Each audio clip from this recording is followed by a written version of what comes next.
ಜೀತ ಪದ್ಧತಿ ಅನ್ನೋದು ಒಂದು ಶಾಪ. ಕಾನೂನಿನ ಮೂಲಕ ಜೀತ ಪದ್ಧತಿಗೆ ಕಡಿವಾಣ ಹಾಕಿದೆ.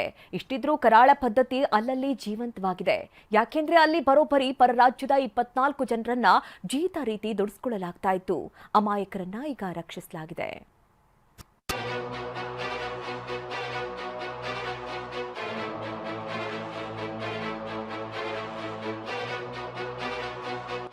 ಕೋಟೆಯಂತಿರೋ ಇಟ್ಟಿಗೆ ಗೂಡು ಆಟವಾಡೋ ವಯಸ್ಸಲ್ಲಿ ಕೆಲಸ ಮಾಡ್ತಿದ್ದಾರೆ.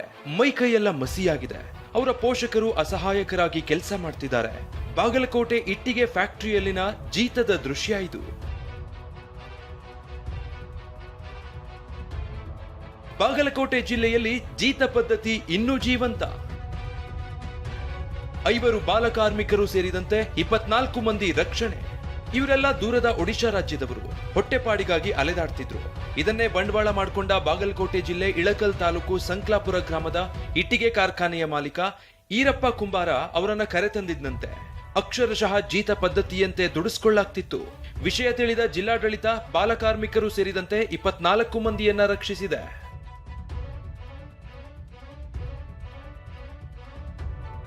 ಜನರನ್ನು ಒತ್ತೆಯಾಗಿ ಇಟ್ಟುಕೊಂಡು ಬಾಂಡೆಡ್ ಲೇಬರ್ ಆಗಿ ಇಟ್ಟುಕೊಂಡು ಅಂತೇಳಿ ಕಂಪ್ಲೇಂಟ್ ಮಾಡಿದ್ರು NGO ಅವರು.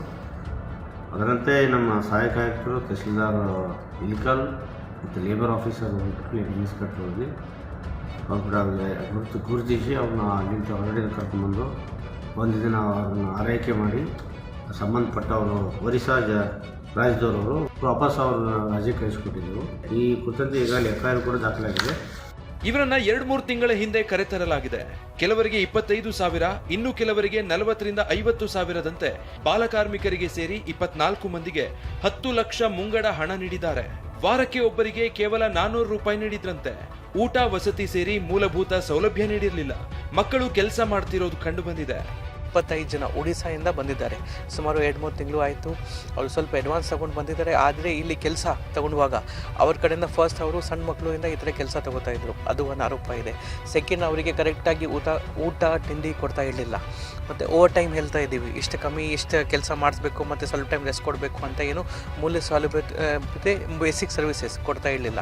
ಸದ್ಯ ಬಾಲಕಾರ್ಮಿಕರು ಸೇರಿ 24 ಮಂದಿಯನ್ನ ಅವರ ಊರಿಗೆ ಕರೆದೊಯ್ಯಲಾಗಿದೆ.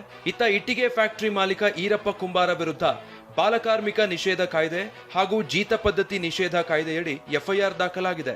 ತನಿಖೆ ನಡೀತಾ ಇದೆ. ರವಿ ಮೂಕಿ, TV9, ಬಾಗಲಕೋಟೆ.